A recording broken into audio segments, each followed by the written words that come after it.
Preventing Patient Harm, Vascular Access Specialist, and miniMAGIC. It's my distinct pleasure to introduce our speaker today, Dr. Amanda Ullman. If you've ever been to the AVA Scientific Meeting, then you've undoubtedly heard her speak. While you read her bio and qualifications on the screen, I'd like to tell you a little bit more about Dr. Ullman. Funny and friendly are common words that you could use to describe her.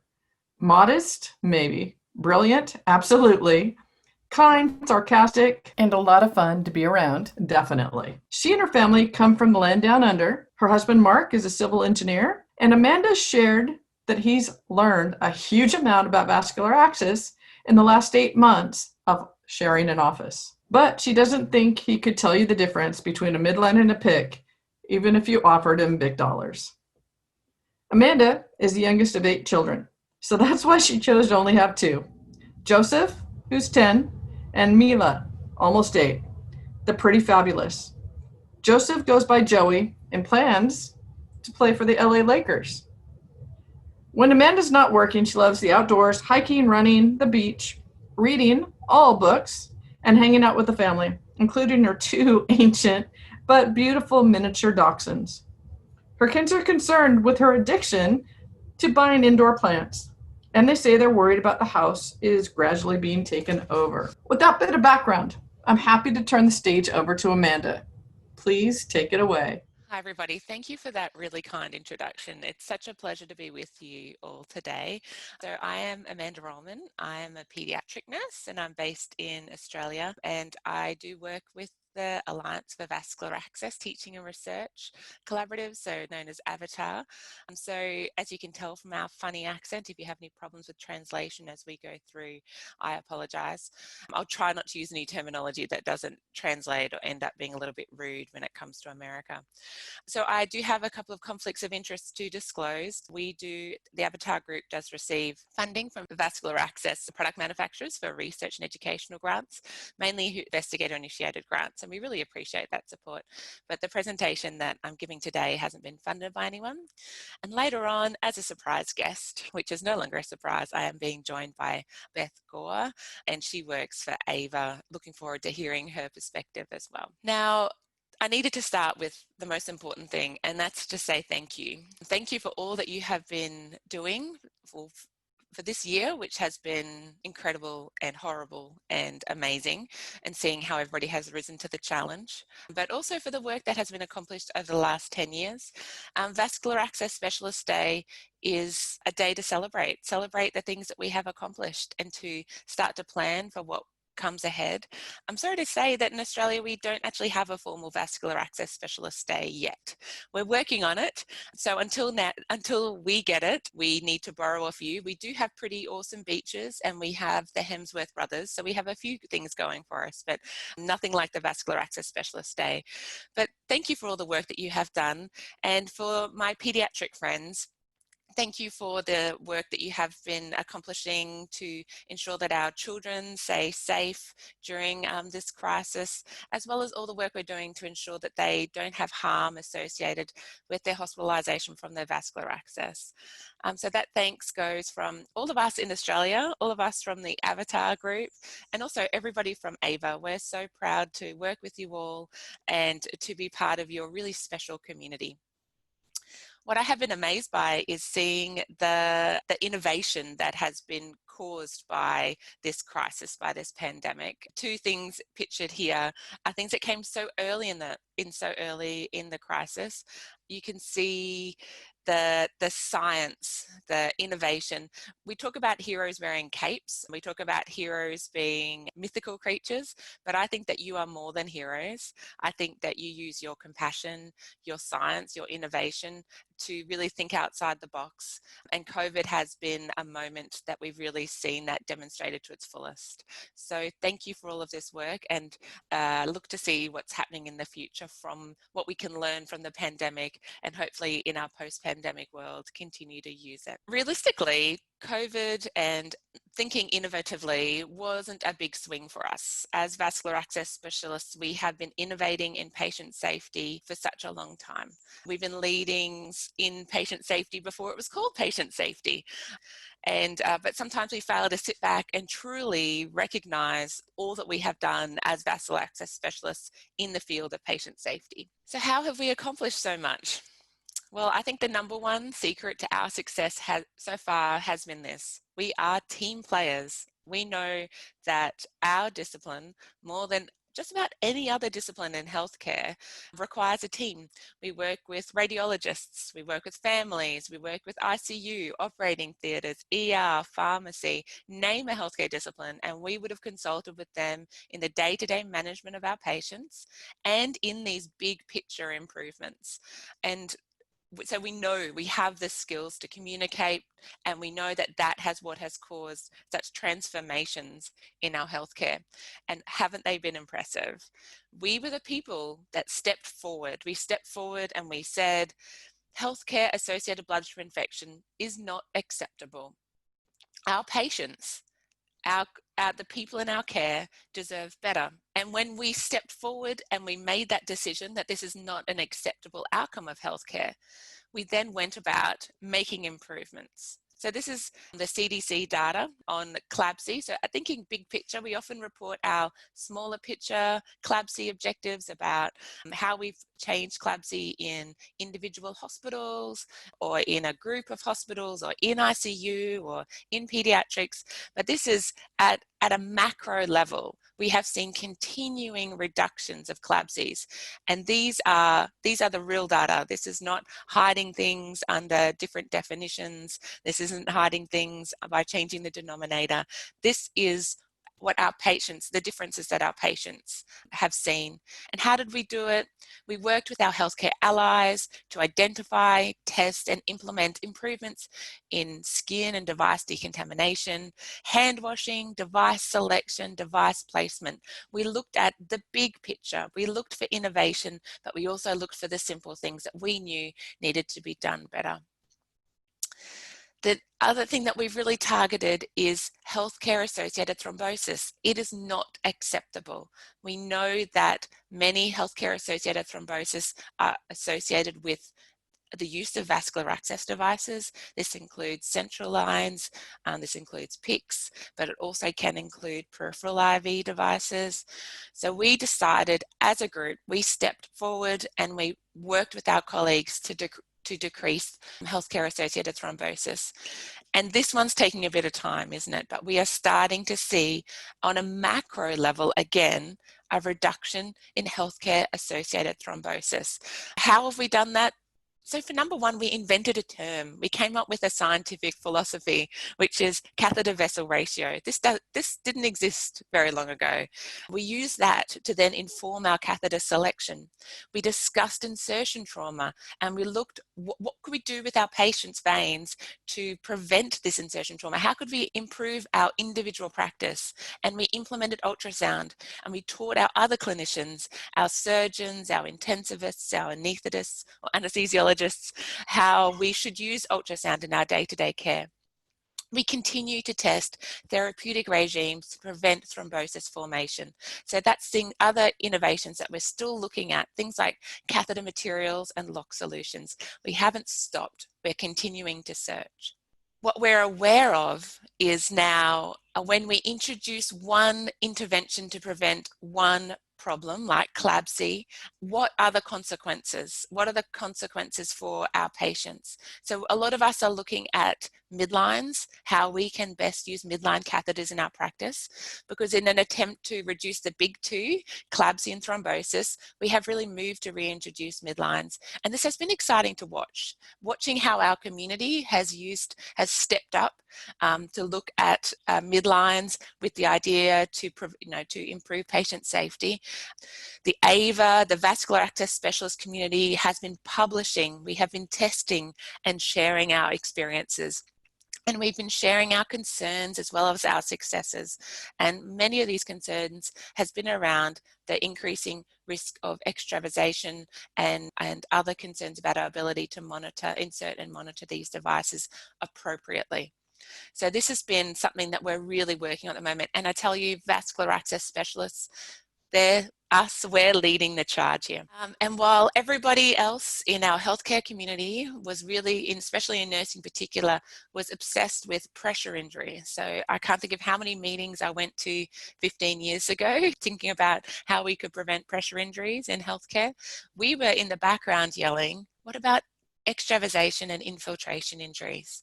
These are significant healthcare injuries that can cause permanent scarring for our patients.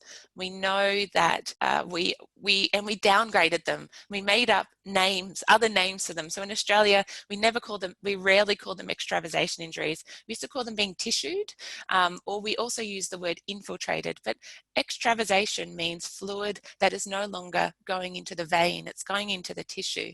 So how is saline going into the tissue also not important for our patients? It disrupts their treatment, and if we infuse any medication for long enough, it will cause significant harm. But what we're yet to see is a really good international, national, or continuing local data set to look at the true prevalence, the true problem associated with extravasation injuries in healthcare. What I would love to see is that, this analogy of if a tree falls in the forest and nobody's there, does anyone hear it? I feel like that's where we're at the moment with extravasation injuries. We're starting to see individual communities like the Solutions for Patient Safety Network step up and look to tackle extravasation injuries. But as a community, I think it's something we're all really starting to appreciate and try to work towards. So we need to now raise the unacceptability bar for extravasations to where CLABSI and thrombosis is now in our executive levels, in our local levels, because I can promise you it's something that we know.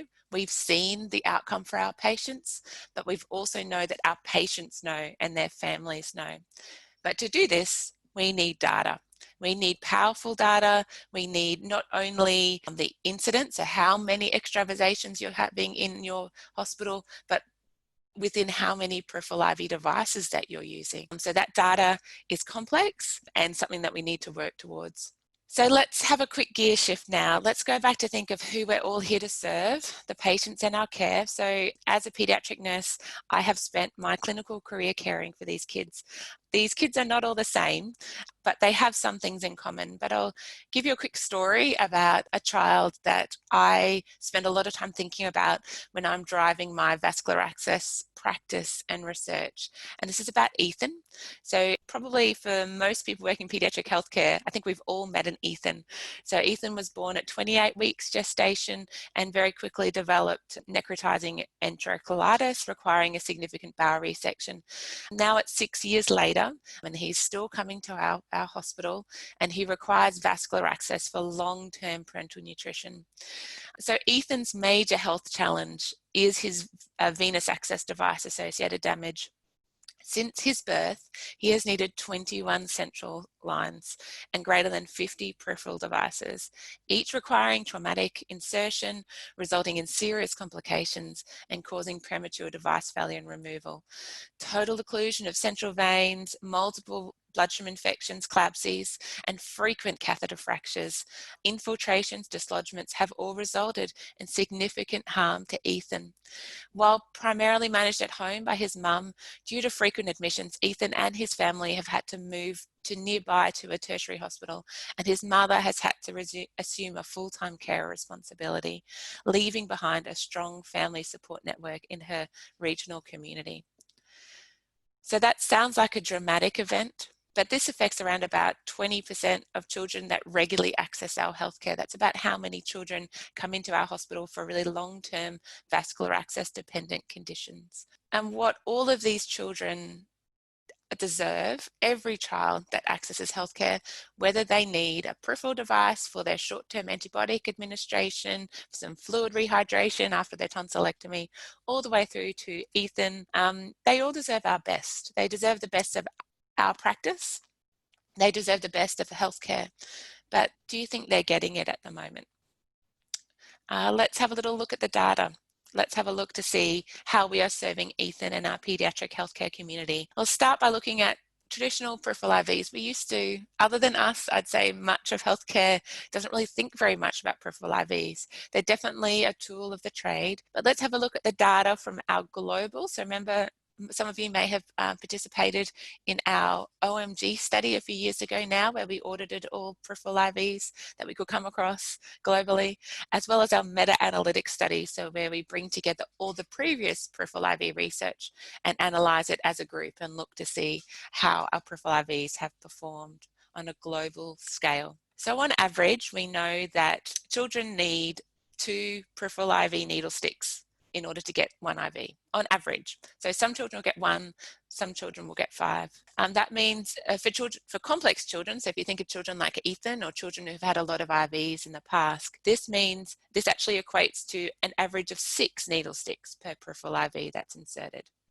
Do you think that's a good outcome? We know that on average, 1 peripheral IV in pediatric healthcare has a functional dwell, so dwell without complication, for about 50 hours. So it's just over 2 days. We know that then 1 in 2 peripheral IVs in children fail. So this is peripheral IVs in children, but if you then have a think for those people who mainly take care of adults, if you look at your data, you're not too far away if you think of the vulnerable patients in your cohort.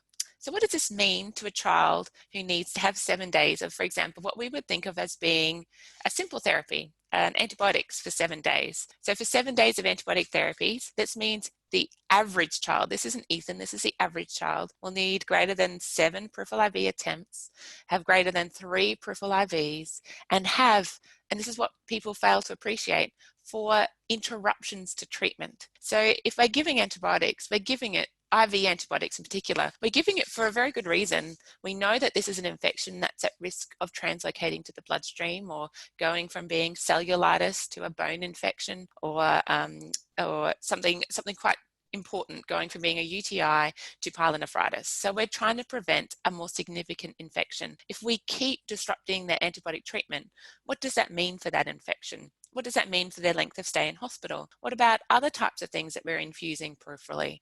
If we interrupt that, what does that mean to that child's health in the long term and the short term? So we'll put that on the list of things we need to do better. But maybe that's just for peripheral IVs. Maybe with all the attention we've placed on central lines, maybe we're doing pretty well there.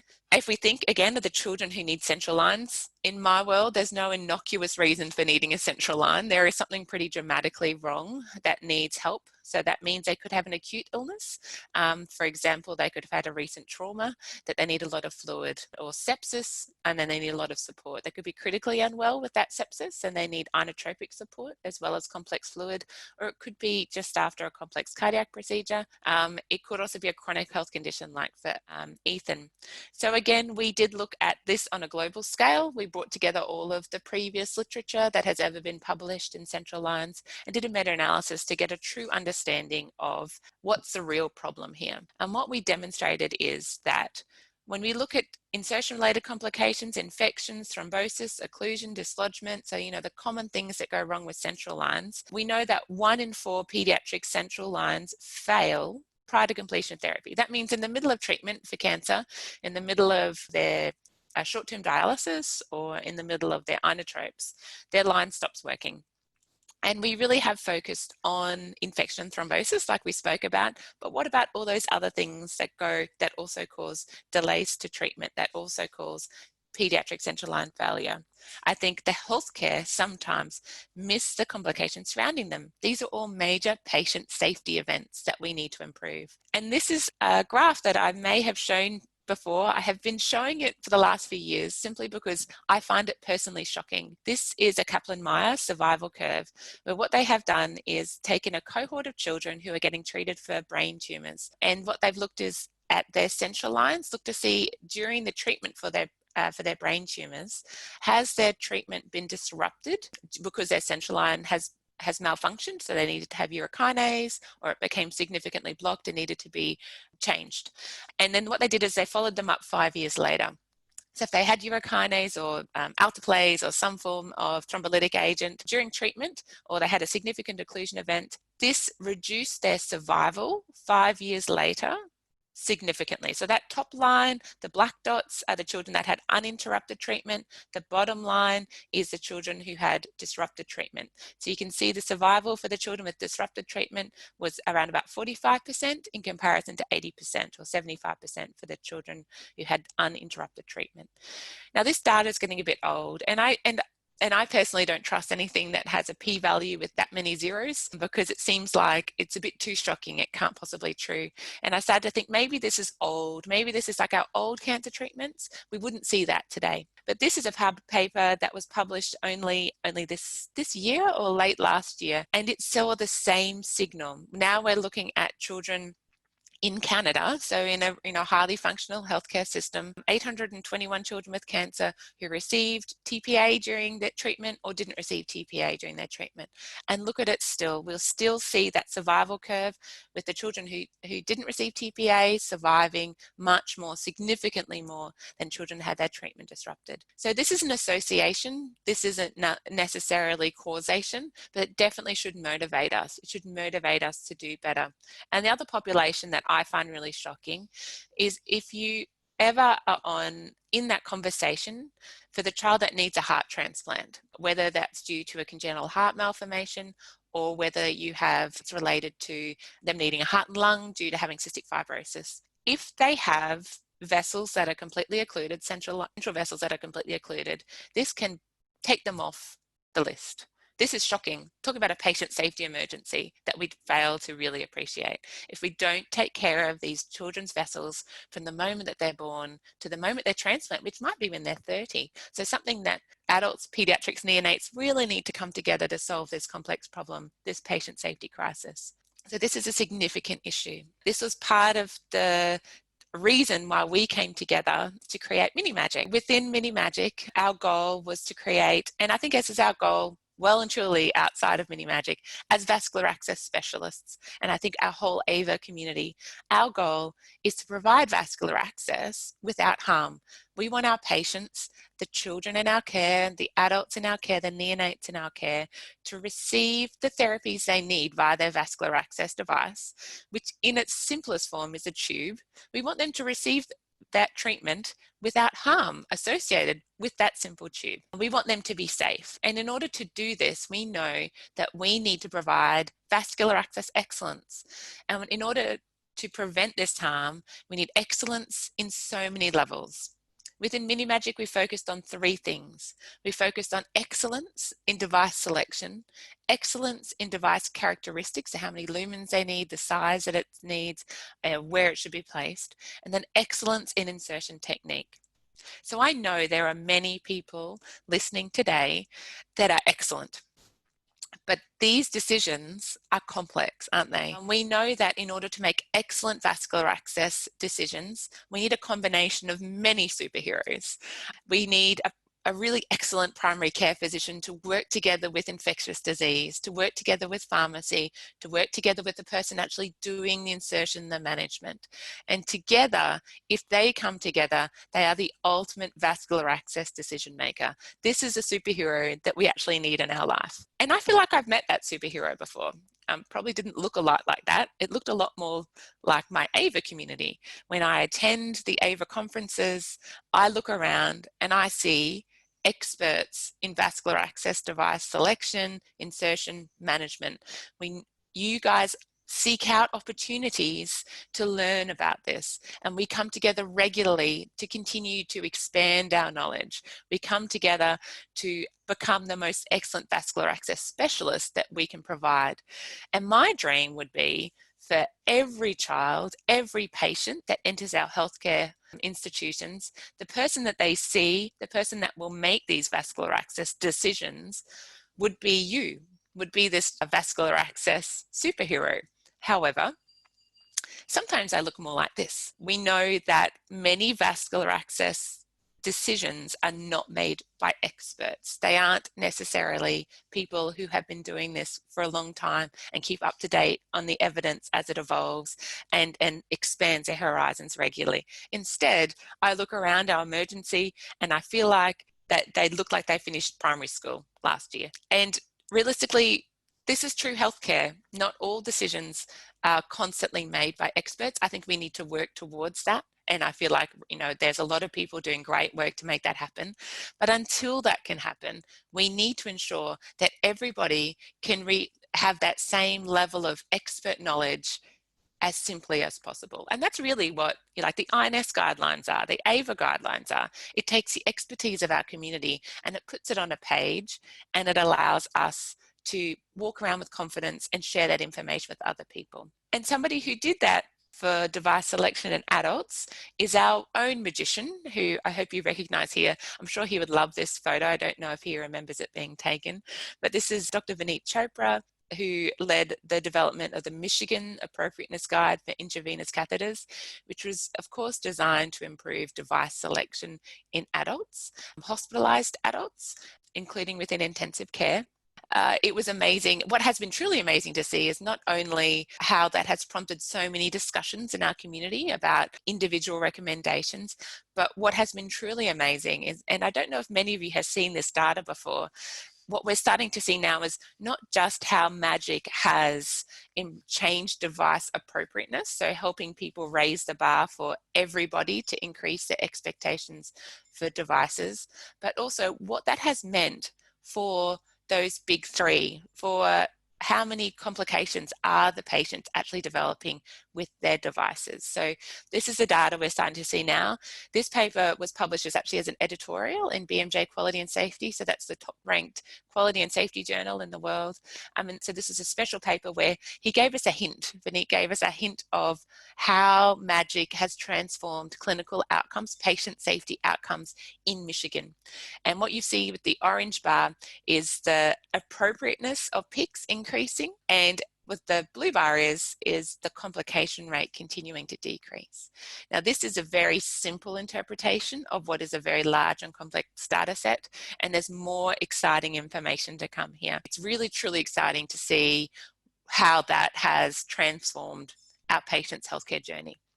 However, when he first presented that at AVA, I was one of the people in the back sitting with a group of pediatric nurses and physicians saying, ooh, that doesn't quite work for us. Some of the recommendations didn't quite meet our healthcare requirements for pediatrics. I spoke to Vineet and I spoke to a group of very clever clinicians and scientists, and we decided to come together and develop the Michigan Appropriateness Guide for Intravenous Catheters in Pediatrics. We decided we were really amazingly supported by the AVA Foundation. They gave us a really generous grant to enable this for us to come together and do this work and have it be published open access. So that's another very important thing. It's available in Pediatrics, and the links later on. And we were also supported by Michigan Medicine as well as Griffith University, where I am from. So let me just quickly go through with you how miniMAGIC was created so you can understand why you should believe in MAGIC. We use this methods, which is called the RAND UCLA Appropriateness Method. It's a very transparent and open method.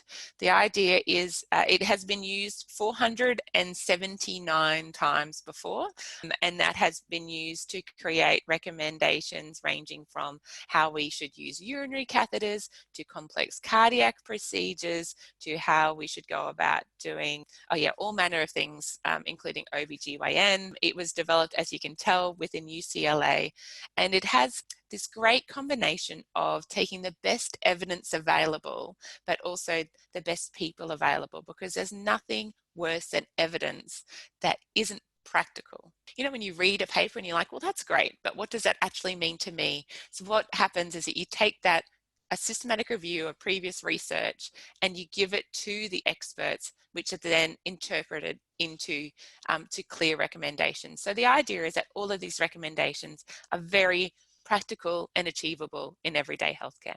This is the process that we went through.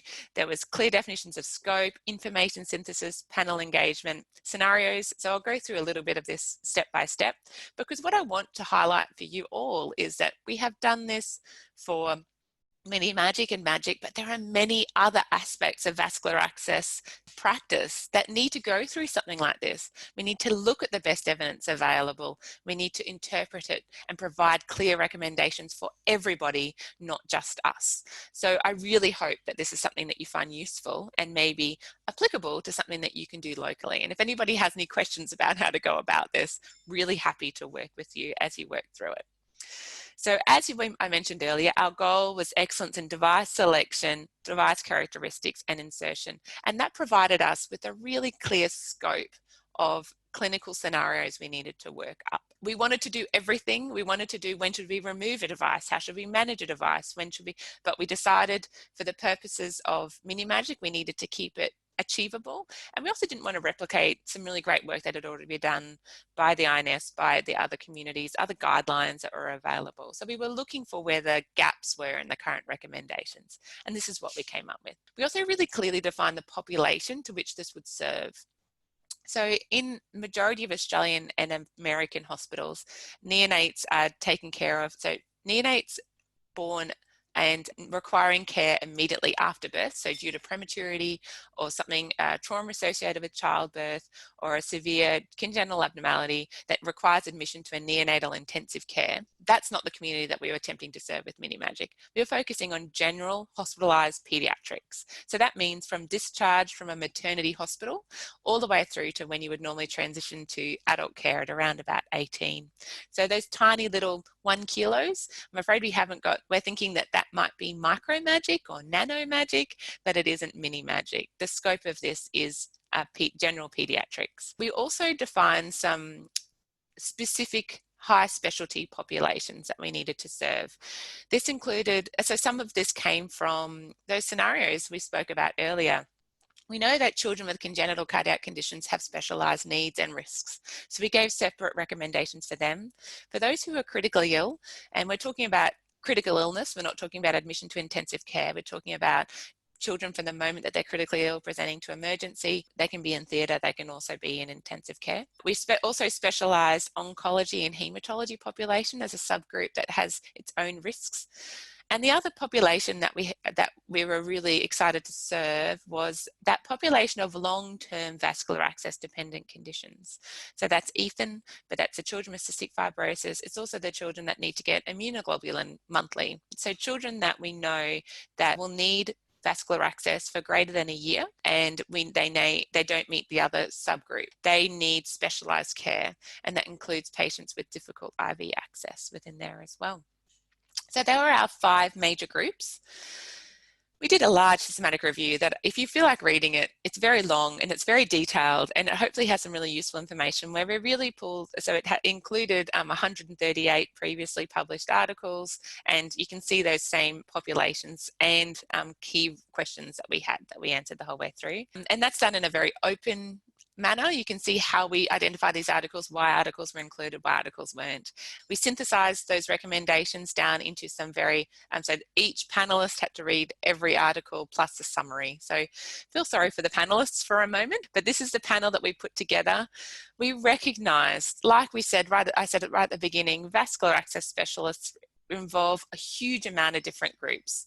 This includes a lot of subspecialty groups. So you can see this panel, the names are less important than their expertise. So we had people from pharmacy, from ICU, we had vascular access nursing specialists within there as well, cardiologists, cardiac surgeons, general surgeons. Each of these people are experts as well. These aren't entry-level clinicians in their subspecialty.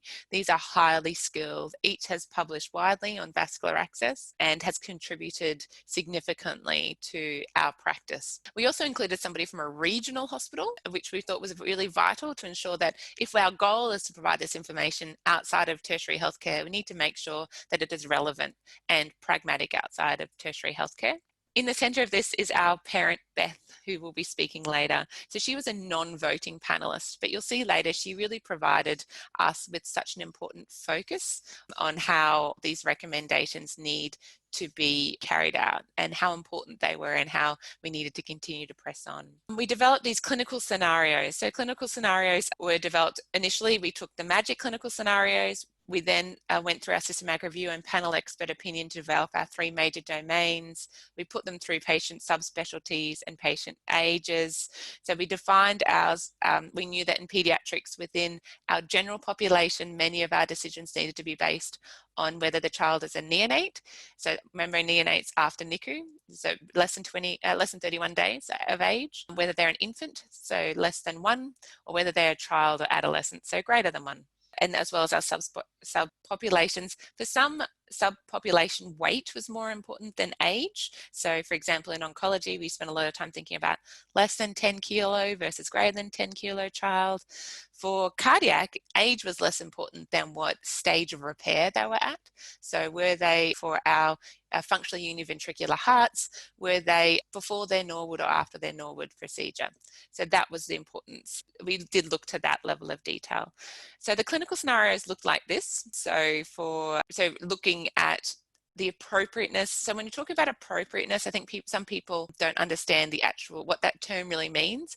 When you talk about appropriate, which simply means the benefit of using this device outweighs the risk of harm. So that was scored as a 9. Inappropriate means the harm outweighs the benefit. In the middle was this idea of when neutral, it's uncertain.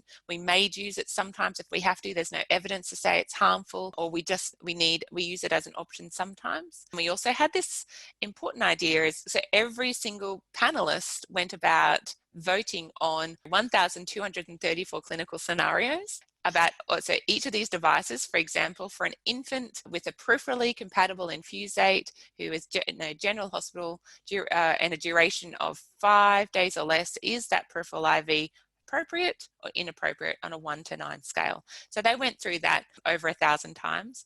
And what we came up with was about a third of them were appropriate in the clinical scenarios, a fifth were neutral, just over a third were inappropriate, and there was some disagreement. So that meant that 4 panelists were on each end of the scale of that 1 to 9.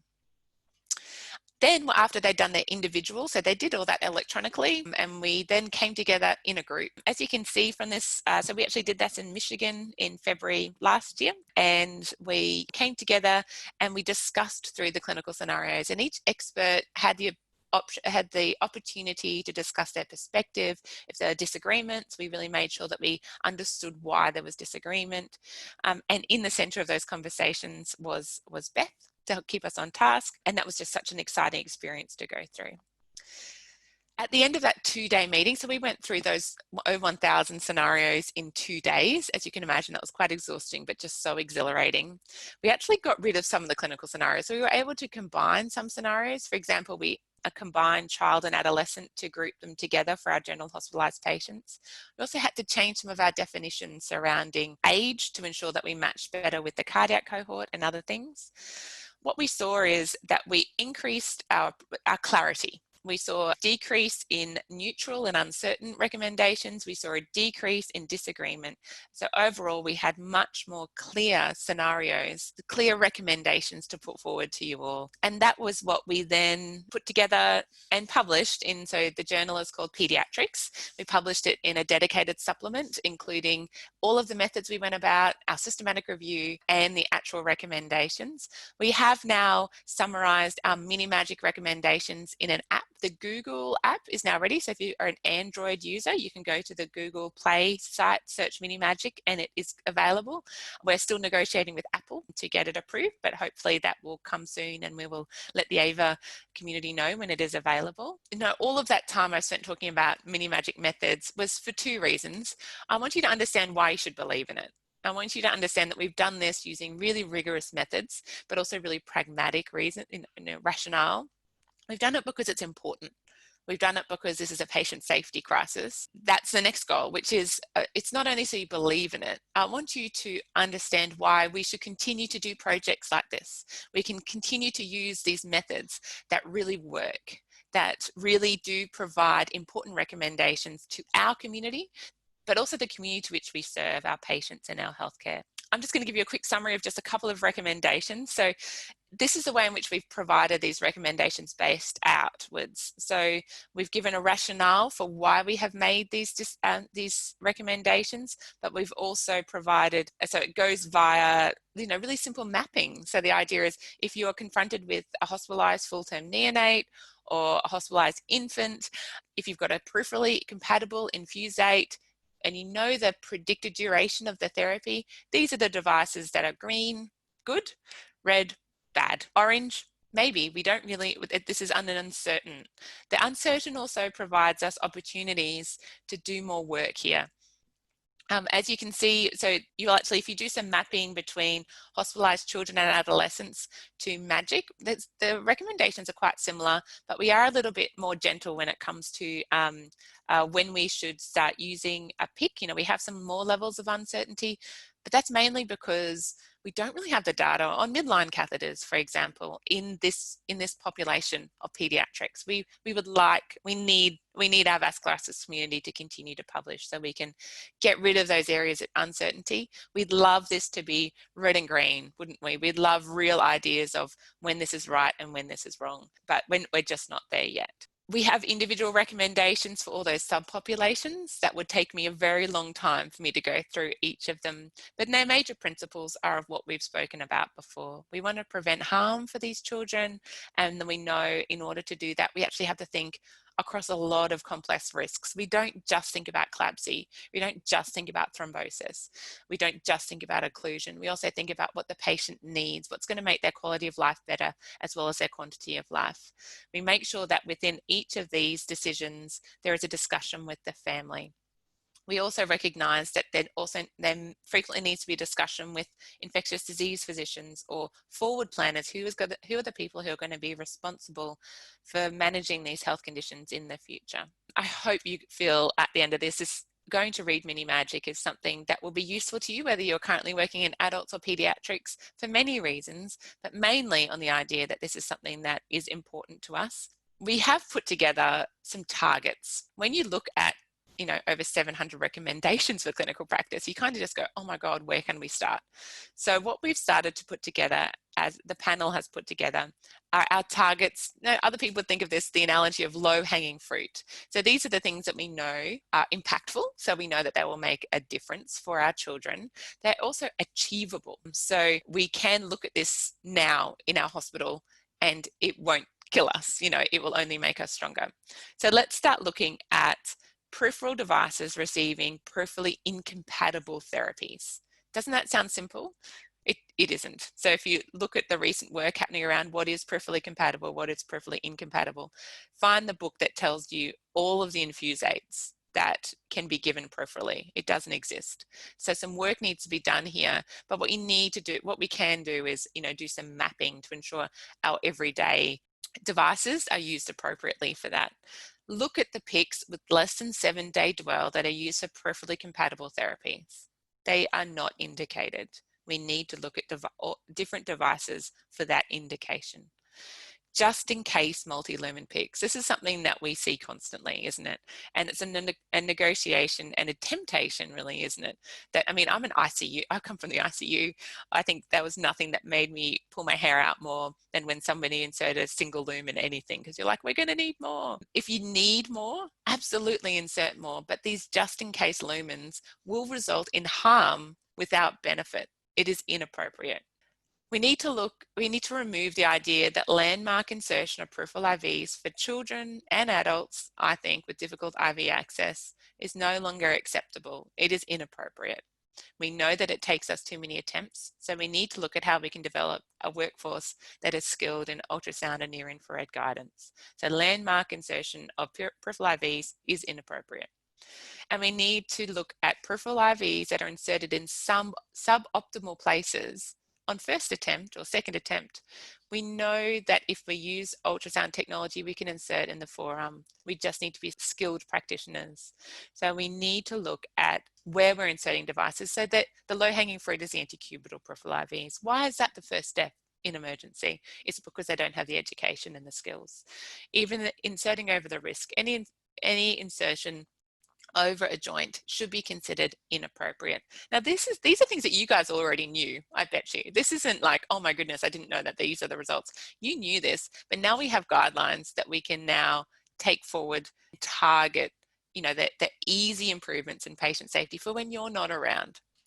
And this is why they're all important. They all map to the things we spoke about right at the very beginning. We know that if you give peripherally incompatible therapies peripherally, we will result in significant harm from extravasation. If we do PICCs with a less than 7-day dwell, we will increase that patient's risk for infection and thrombosis without gain.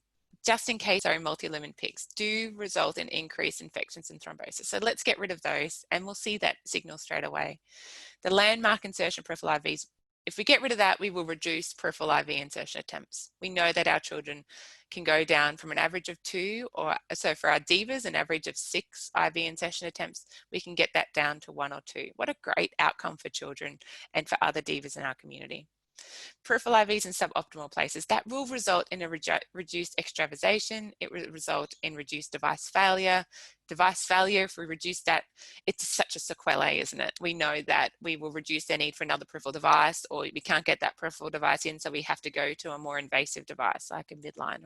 We can learn from MAGIC. Remember that wonderful graph that we've started to see come from Vineet's group, that when you target practices and processes like this, you will get improved clinical outcomes. We will see improved patient safety. Isn't that exciting? Such small things can make such big differences moving forward. But how are we going to go about implementing it?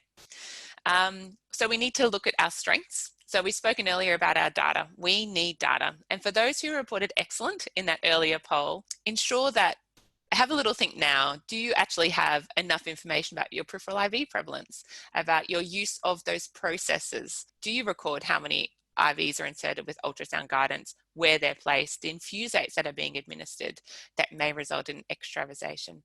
Do we, for our PICCs, document the amount of lumens, how long they dwell for, what gets administered? So when we think about our data that we're developing, the bar for data just keeps getting higher and higher, and we need to make sure that that's done robustly. Let's not just focus on CLABSI rates in ICU and central lines there anymore. Let's think higher for our data. Let's also think about this strength. We already work well with others, don't we? We know how to talk people into things. We know how to work as a team to ensure the best outcome for our patients. And the best way to improve any healthcare practice is by teaming up. We need to develop online learning platforms on appropriateness, on these key outcomes and the sequelae for these decisions. So speaking to oncology nurses in my own hospital, when I talk to them about why they don't need that extra lumen, they are always shocked. They really didn't understand the consequences of an extra lumen and what that might mean. They're thinking about the now, and sometimes they just don't know about the future. So online learning, and find some friends that willing to work together in the form of meetings outside of your hospital. So try to think about developing a community that's doing this together to implement miniMAGIC or MAGIC together, or whatever patient safety initiative you would like to target next. So consider some meetings as well, or Teams meetings at least, or online meetings. We think innovatively as vascular access specialists. As we talked about earlier, within COVID-19, we know how to think on our feet, and we know how to make practical recommendations that are useful in a really complex health environment. So thinking of our complex health environment at the moment, what that might look like for changing this type of practice might be electronic order set templates. So if in order to request a PICC, they need to go through some appropriateness checks. Evidence-based summaries that are available again when they make requests online. So think about how you can put this evidence and recommendations in front of people as often as possible. This one's a bit bigger. This one it's a bit more difficult. It's a bit more ambitious, but that's why we're here, isn't it? We're not here to do the same things over and over again. But if we can only insert 1 or 2 device types as vascular access specialists, and we don't know how to use a technology, how do we advocate? How do we improve patient safety? We need to look at our scope of practice, don't we? There are role models on how a widened scope of practice using all the technologies available and all the devices available. They are around in our community. Have a look at the people around you and how they have gradually increased their local scope of practice. They may start as a PIC nurse, and then they start peripherals, and they start midlines, and then they start being able to do tunnel procedures or IJ. So just looking for opportunities to gradually expand that scope so that when somebody comes to you requesting a PIC, you're able to say, I think a midline is the appropriate device here, or I think a peripheral is a device here. Let me do that for you now. Because that is the thing that can change that child's healthcare journey, isn't it? To know that that device could be inserted. Now, I do understand that there are so many hurdles for this recommendation. It isn't a simple one, but it's achievable. Look around at the community and you will see how it has gone about. You need to work within the state legislation, of course, and that varies state by state in the US, I understand. But look, ask, and work towards change. Because what I can promise you, something that 2020 has taught me, is that we just don't know what's coming next. Absolutely everything can happen. Not to make light of the situation, but do you know there's 2 full moons in October? That's enough to make most of us feel pretty nauseous at the moment, isn't it? Just about, 2020 has thrown us so many things, and 2021 will continue to. So we need to be prepared for everything that may come forward. And I'm really excited as vascular access specialists, we can continue to really lead here. So I'm going to hand over to Beth Gore. Thank you, Beth.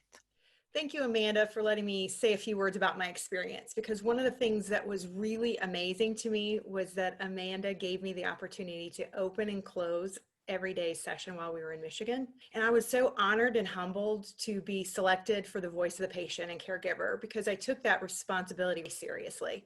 Because after all, I had but one perspective. So I came armed with case studies, interviews, and I was even armed with survey data that I'd come up with and I'd collected. But most importantly, one of the most important things that I thought I could bring to the table is I came with stories of real pediatric patients, personal stories that I know of people who had experienced vascular access harm. I have a personal mission statement, speaking for those who cannot speak for themselves. And as I sat in that room, I thought, that's what we are doing here collectively together. So while I was there, I spoke on behalf of Amelia. Her story is one of a lack of proactive thinking. So she has this rare syndrome. In fact, she has a combination of rare syndromes. She was needing regular IVs. Not just a regular peripheral IV, but over time it became a problem. Even the experts in the technology were starting to fail her, and she really needed a port. But everybody was looking at that one IV. We just need to get through this one day, this one therapy, this one time. So if miniMAGIC had been around at the time, the continual IVs would have been deemed as inappropriate for her situation, and now it's there for the next Amelia. And then there's Amy. She came through a successful hemispherectomy, only to almost lose her foot for a poorly placed IV. Yes, an IV in her foot for an ambulatory child. So here she is, she survives brain surgery and almost loses her foot for a poorly chosen IV. Now, she really needed a PIC. What are we gonna do? The next one, it's there. miniMAGIC's there for the next one. And then there's Allie. So she thought she had done everything right. She advocated for herself. She called me before her central line swap surgery. She even went to sleep believing that she would come out with a 6 French catheter, because that's what she was told she would have. So imagine her surprise when she woke up to a 14 French dialysis catheter in her neck. And at 90 pounds, she couldn't move her neck. She couldn't turn her head from side to side. The surgical report, though, said it was a 9. Her case was mismanaged from the very start. So for the Amelias, the Amys, the Allies, and my own son, Manny, this is why I fight so hard for vascular access patient safety and to be their voice. I sat in that room. I listened to the experts discuss all the pros and the cons and the nuances of this device or that device, or if this variable mattered or that one did. And what about for a lifetime? Since this is a child, how are we going to manage this for a lifetime? Does this device really matter? And I thought, wow, what if this kind of care was given to every single patient? Like, wow, wouldn't that be amazing? And then it really hit me. That's what we're doing. That's what we're creating here with miniMAGIC. It's taking all the expertise and putting it into an algorithm. Now, I realize, and I know a lot of you are thinking, that no algorithm can possibly replace a team of experts deciding case by case, and I agree. What is and what's not appropriate needs to be decided by experts, but I can tell you as a patient advocate that rarely are those advocates in that room, the experts in that room, and they need something. So I am so glad we have something like miniMAGIC. Because right now I believe the state of affairs for vascular access is very piecemealed. And that right there creates the opportunity for a lot of patient harm. Because there's critical components of care, of vascular access care, that are falling through the cracks, and patients are falling through the cracks of harm. And I believe that they're being harmed due to the lack of experts or a specialist making the right decisions on behalf of the patients. But see, I have hope. And that's why I'm thrilled to be gathering today on Vascular Access Specialty Day to celebrate the people who are trying to stand in the gap for these patients. And I love hearing the new identity of the AVA Foundation for Patient Safety. I loved being a part of miniMAGIC, being their voice. And as Amanda said earlier, I also hope that we can have more projects like miniMAGIC. We have a lot more questions to answer. I believe that multidisciplinary vascular access service teams can and will be part of the future of reducing patient harm. And I believe when we unite, we are a powerful force. So happy Vascular Access Specialty Day, everyone. Isn't she amazing? She has continued to work so hard for Manny and the wider community that she's serving. So just to finish off, thank you for all the work that you have done. Like we said, Vascular Access Specialist Day is for celebrating. It's for acknowledging all the work that we have accomplished in the last 20 years, 30 years, however long you've been practicing. As the expert that you are, you should be so proud. You have made such a difference to the patients, the children, the families in your care. I think we can all agree that patient safety is really vital within this, and that there are so many things that we can do to make our patients' healthcare journey even safer. And I can't wait to work with all of you, especially the AVA Foundation and AVA, to make that happen. So thank you, everybody. And I hope to see you at the next face-to-face AVA.